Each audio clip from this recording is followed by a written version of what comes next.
बिस्मिल्लाहिर्रहमानिर्रहीम। अस्सलाम वालेकुम। आज हम पढ़ेंगे विटामिन के को। ये भी एक फैट सोल्यूबल विटामिन है। पहली बात तो आपको ये पता होना चाहिए फैट सोल्यूबल विटामिन। उसके अलावा जो इसकी एक और इम्पॉर्टेंट बात है, सबसे ज़्यादा इम्पॉर्टेंट बात ये है कि ये एक ओनली ऐसा विटामिन है फैट सोल्यूबल जो कोएंजाइमेटिक फंक्शन परफॉर्म करता है।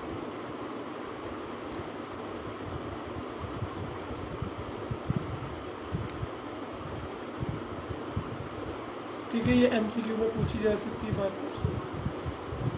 उसके बाद जो हमारा है वो ये है कि ये कोआगुलेशन में भी रोल प्ले करता है। कोआगुलेशन, ये मैंने अपने जब वाइटामिन का स्टार्ट कर रहे थे तभी आपको मैं बताया था कि वाइटामिन के कोआगुलेशन के अंदर भी रोल प्ले करता है। तो ये आपने दो याद रख लिया। अब हम आते हैं वाइटामिन के की टाइप्स पर। इसकी थ्री टाइप्स हैं, K1, K2 और K3। अब इनके स्पेसिफिक नाम भी हैं। K1 को आप फाइलोक्विनोन कहते हैं और K2 को आप कहते हैं मेलाक्विनोन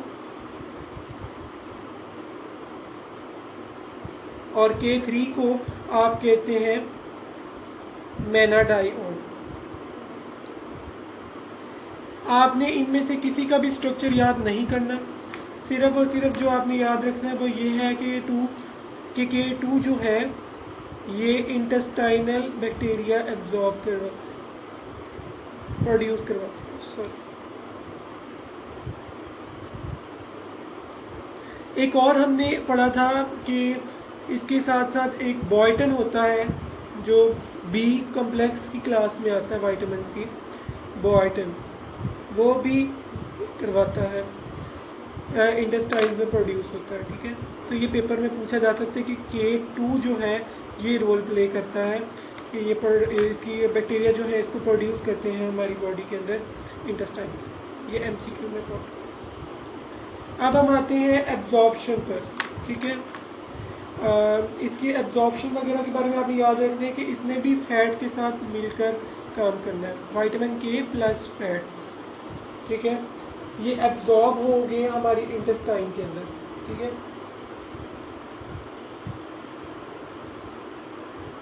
प्लस और कहाँ कहाँ होते हैं, लिवर के अंदर। अब हम आते हैं जी बायोकेमिकल फंक्शन की तरफ। ये बहुत इंपॉर्टेंट है। बायोकेमिकल फंक्शन देखने से पहले हम इसके डाइटरी सोर्सेज देखते हैं। ठीक है, डाइटरी सोर्सेज का आपको पता होना चाहिए कि इसकी डाइटरी सोर्सेज में क्या भी जा सकते हैं। जो भी लीफी वेजिटेबल्स हैं वो इसमें आती है। कॉलीफ्लावर है, उसके अलावा आपके पास कोई भी ग्रीन वेजिटेबल्स एक्सेट्रा आ जाती है इसमें। अब हम आते हैं इसकी आरडीए पर। इसकी सच कोई आरडीए का जिक्र नहीं किया जाता, लेकिन आपको मैं बता देता हूँ 70 से 140 माइक्रोग्राम पर डे। ठीक है, उसके बाद जो है वो है इसके एंटागोनिस्ट कौन से हैं। याद रखिएगा, एंटागोनिस्ट पेपर में पूछ सकते हैं आपसे, तो आपने याद रखने हैं। इसके दो हैं, एक है वेराफरिन, वारफिन और डाई क्यूमरॉन।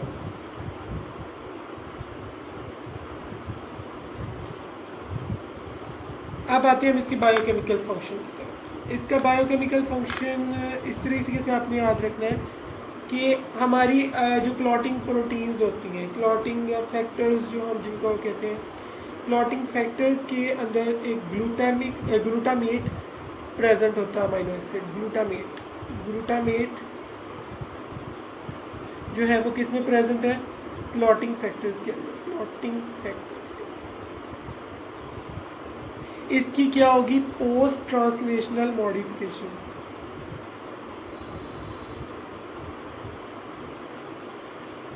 और इसने कन्वर्ट हो जाना है गैमा कार्बोक्सी ग्लूटामेट के अंदर। ठीक है, ये फॉर्म में कन्वर्ट होना है। अब इसको जो यहाँ है इस जगह पे एंटागोनिस्ट जो है वो एक्ट कर सकते हैं।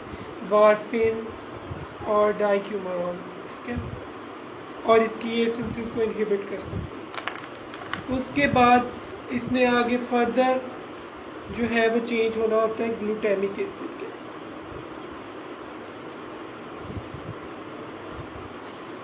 अब जो ग्लूटामेट था उसके पास था एक COOH, लेकिन जो इसके पास एक था और इसके पास जो है 2 COOH है। सो अब इसका क्या रोल है क्लॉटिंग प्रोसेस के अंदर? हमने कहा कोआगुलेशन में रोल है, तो यहीं से आपको पता लग जाएगा कि इसका क्लॉटिंग के अंदर क्या रोल है, हम डिस्कस करते हैं। अब कैल्शियम के पास 2 पॉजिटिव चार्ज है। अब ये जो COOH है, अगर इनके हम H को हटा दें तो ये COO नेगेटिव हो जाएंगे, तो ये भी 2 होंगे COO नेगेटिव, तो ये बैलेंस हो जाएंगे आपस में, ये आपस में बाइंड कर जाएंगे एक दूसरे के साथ, ठीक है। और ये आपने याद रखना है प्रोथ्रोम्बिन साथ एक्ट करेगा, इन पे प्रोथ्रोम्बिन आएगा, ठीक है, प्रोथ्रोम्बिन बाइंड करेगा, तो इन्होंने जाके सीधा प्लेटलेट की वॉल के साथ लग जाना और क्लॉटिंग प्रोसेस को इनिशिएट कर देना। ठीक हो गया। ये पेपर में सवाल पूछा जाता है, इम्पोर्टेंट है, ये आपने याद रखना, इम्पोर्टेंट।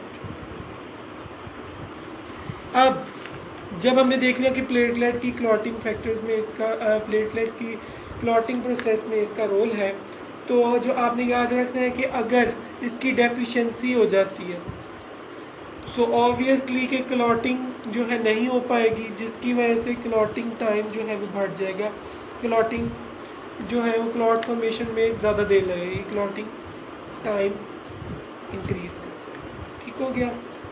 अब जो आपने याद रखना है कि इसकी वजह क्या होती है, कि डेफिशिएंसी की वजह क्या बनती है। एक तो ये कि आप ड्रग्स दें, एंटीबायोटिक्स वगैरह दें, उसकी वजह से हो, या इसकी इंटेस्टाइनल एब्जॉर्प्शन में प्रॉब्लम आ रहा, या इनटेक में प्रॉब्लम आ रहा, ठीक है। अब हम आते हैं एक्सेस पर। इसकी एक्सेस को आप नाम देते हैं हाइपरविटामिनोसिस के।